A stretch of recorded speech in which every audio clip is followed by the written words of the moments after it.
topic of the discussion is prescriptive analysis. After going through descriptive analysis, the predictive analysis, तीसरे number के ऊपर analytics की में बारी आती है प्रिस्क्रिप्टिव एनालिसिस की. ये एक एडवांस लेवल का एनालिसिस है और इसमें हम वो तमाम चीज़ें यूज़ करते हैं जो हम डिस्क्रिप्टिव और प्रेडिक्टिव में यूज़ करते आए. दूसरे मानों में हम ये कह सकते हैं कि जो प्रिस्क्रिप्टिव मॉडल्स हैं या प्रिस्क्रिप्टिव एनालिसिस है वो डेटा को यूज़ करता है. मैथमेटिकल मॉडल या स्टैटिस्टिकल मॉडल जो उससे डेवलप होते हैं उनको यूज़ किया जाता है. ऑप्टिमाइजेशन की टेक्निक्स को यूज़ किया जाता है, यानी लीनियर प्रोग्रामिंग को अगर हम यूज़ करना चाहें तो वो भी यूज़ कर सकते हैं. और स्टैटिस्टिकल मॉडल्स की सूरत में रिग्रेशन मॉडल यूज़ होता है. सिमुलेशंस भी यूज़ होती हैं. मोंटे कार्लो सिमुलेशन आमतौर के ऊपर हमें कहते हैं, वो यूज़ की जाती हैं प्रिस्क्रिप्टिव एनालिसिस को डेवलप करने में. दूसरे मानों में ये मैं कहना चाहता हूँ कि prescriptive analysis is the cumulative form of descriptive and predictive analysis.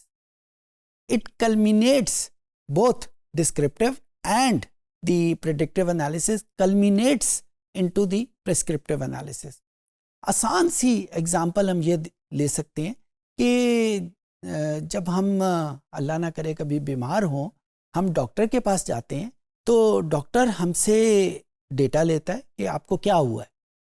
फिर अपने जहन में उस बीमारी की कोई तस्वीर बनाता है कि अच्छा शायद ये सिम्टम्स इस बीमारी की तरफ लीड करते हैं. और फिर जब उसके जहन में वो आइडिया कंफर्म हो जाता है, शायद वो हमें कोई लैब टेस्ट भी सजेस्ट करे, वो भी उसी चीज़ को कंफर्म करने के लिए, तो उसके बाद वो हमें कोई दवाई सजेस्ट करता है. वो जो दवाई है वो प्रिस्क्रिप्शन है. बिल्कुल उसी तरीके से जब हम एनालिसिस कर रहे हैं, न्यूमेरिकल एनालिसिस कर रहे हैं, तो हम डेटा को देख के मॉडल बनाते हैं. वो मॉडल मैथमेटिकल भी हो सकता है, वो स्टैटिस्टिकल भी हो सकता है.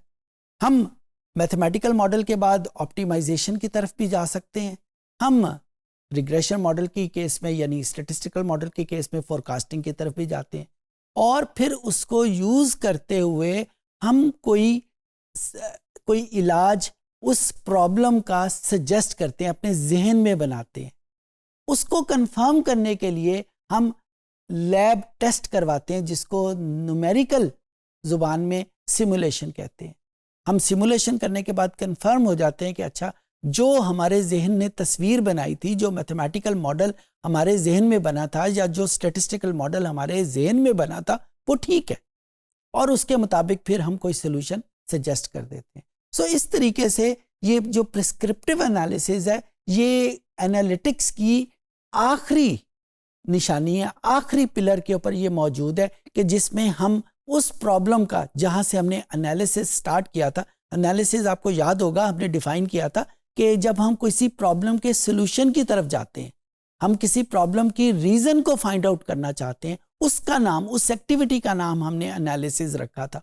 तो एनालिसिस करते हुए हम डिस्क्रिप्टिव से काम स्टार्ट करते हैं, हम उसके बाद नंबर 2 के ऊपर प्रेडिक्टिव पे जाते हैं, और प्रेडिक्टिव करने के बाद हम उसके प्रिस्क्रिप्शन की तरफ जाते हैं, उसके इलाज की तरफ जाते हैं. That is what prescriptive analysis is. हम इसे बड़ी आसानी के साथ कह सकते हैं कि this is the most advance form of the analytics available. अगर मैं आसान से लफ्ज़ों में आपको इसको समझाना चाहूँ तो हम ये कह सकते हैं कि डिस्क्रिप्टिव एनालिसिस हमें सिर्फ ये बताता है कि व्हाट हैपेंड, हुआ क्या है. डायग्नोस्टिक यानी हम उसकी जब डायग्नोसिस करने लगते हैं तो डायग्नोस्टिक एनालिसिस हमें ये बताता है व्हाई डिड इट हैपन, क्यों हुआ होगा. जब हम प्रेडिक्टिव की तरफ जाते हैं तो हम ये सजेस्ट करते हैं व्हाट विल हैपन, या ऑप्टिमाइजेशन के केस में हम ये कह सकते हैं कि what will happen under these conditions. और प्रिस्क्रिप्टिव में आता है कि what should we do about it. So this is the difference between these 3 types of analysis. I hope I could make myself understood.